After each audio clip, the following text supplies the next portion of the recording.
let's start to work on our head rig. Again, our control rig is coming along very well. We have the head to work on and then the arms, and then from there, once we double check everything, we can get right into enveloping. To get started here, let's go ahead and bring back our character. Head over to our left side view. Kind of adjust the camera here. Bring back our bone tools and create our chain. So starting at the base of the neck, we'll draw out our first pivot. That would rotate from, and then the head bone right where the head would rotate from. And then we can draw out a nub at the top. Okay, great. So exiting the tool, heading over to our perspective. Before we start to add controls and things like that, let's go ahead and first understand exactly what we want to accomplish with this head rig. Now, at times you may find a separate head and neck control on certain control rigs, and that might work well, but I like to work with something a little bit more efficient. Now, of course, that all depends on the type of character you're working on, but I find for a normal bipedal character like this, making something a little bit more efficient is going to work for us excellently.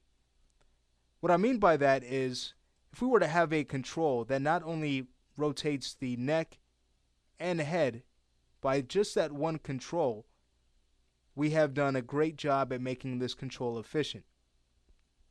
So what we're going to do is basically connect the high IK solver to our neck, and then connect that to our head control so that as we move that head control around, that's going to control the orientation of the neck. But as we rotate the control, we can orient the head.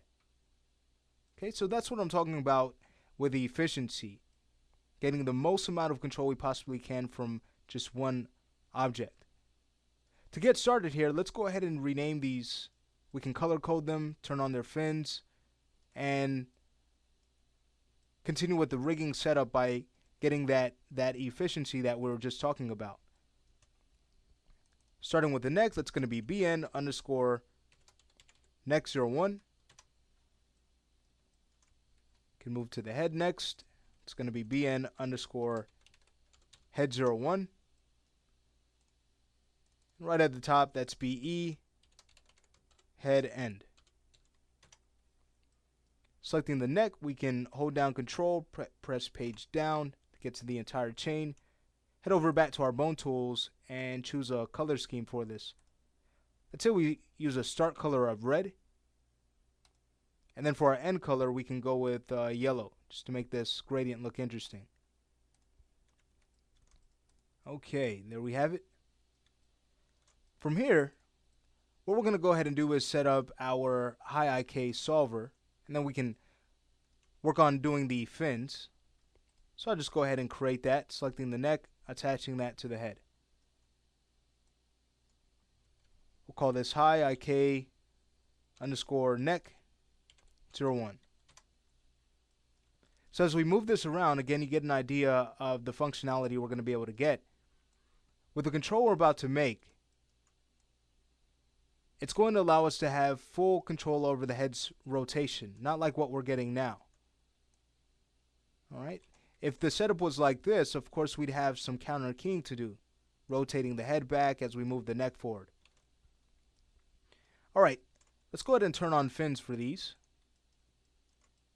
So for the neck, head over to the modify panel, turn on the side fins, bring those in. Say about a value of 1 would work well. Can turn on the front fin, bring that in to about 1.2. And the back fin will bring that in as well. So like a value of 1.3 would work nice. Alright, from there we can go ahead and do the same for the head bone. Alright, so we'll turn on the side fins, bring those out. Bring up the start taper, bring down the end taper. Turn on the front fin.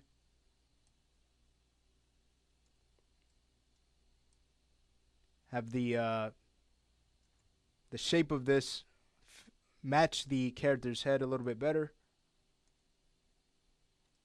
Okay, I think that's fine. And we'll do the same for the back fin. Bring up the start taper and the end taper. We can bring that up as well, so it matches the odd shape of the character's head. Alright, great, so that's fine. Now as far as our controls for this, what we're basically going to do is set up a helper that's going to be oriented to the head, but aligned to the position of our IK goal. From there we can set up just a few constraints, an orientation and position constraint, and once that's done, when we set up the actual animation head control, it's just going to be a simple link. Alright, so by doing it this way, we can kind of speed up our workflow. I'll go to the create panel and let's head over to our helpers and create another point helper. I tell you, this entire rig is going to be made up of point helpers, but that's fine as long as it gives us what we want. Alright, from there I'm going to go ahead and choose align and align that to the head bone. Not only in position, but orientation as well.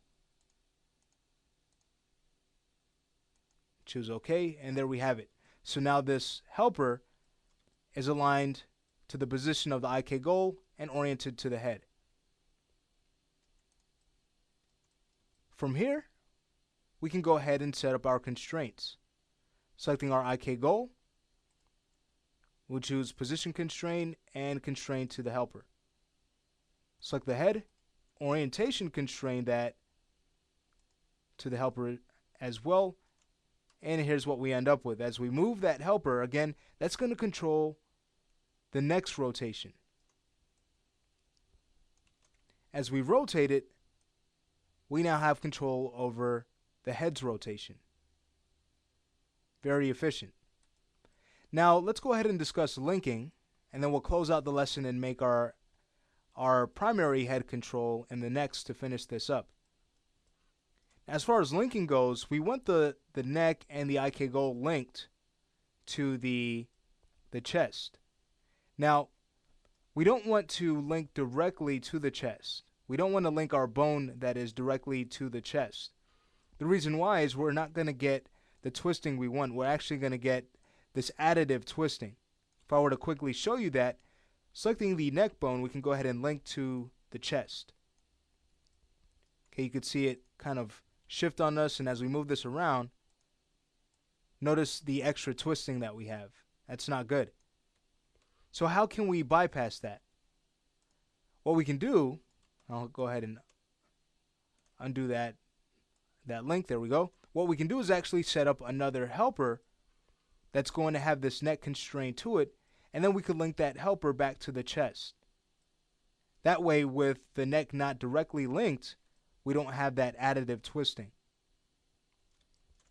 So let's go back to our create panel and we'll use another point helper. Love these things. From there, we'll go ahead and align that in position and orientation to the neck. Let's say we head over to the modify panel, decrease its size, let's say maybe to about 5.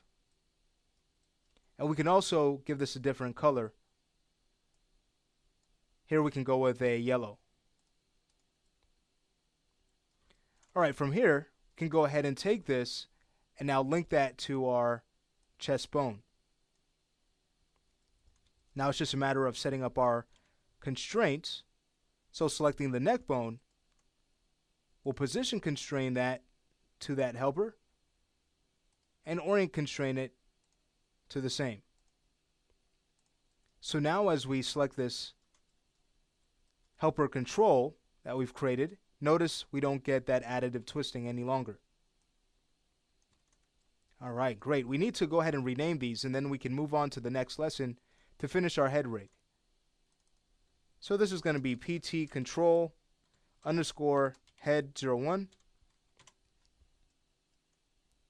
The next one here, since it's not necessarily a control, we can simply call this PT match underscore neck 01, since we matched it to the neck. All right, so that finishes up this lesson. In the next lesson, we will finish our head rig.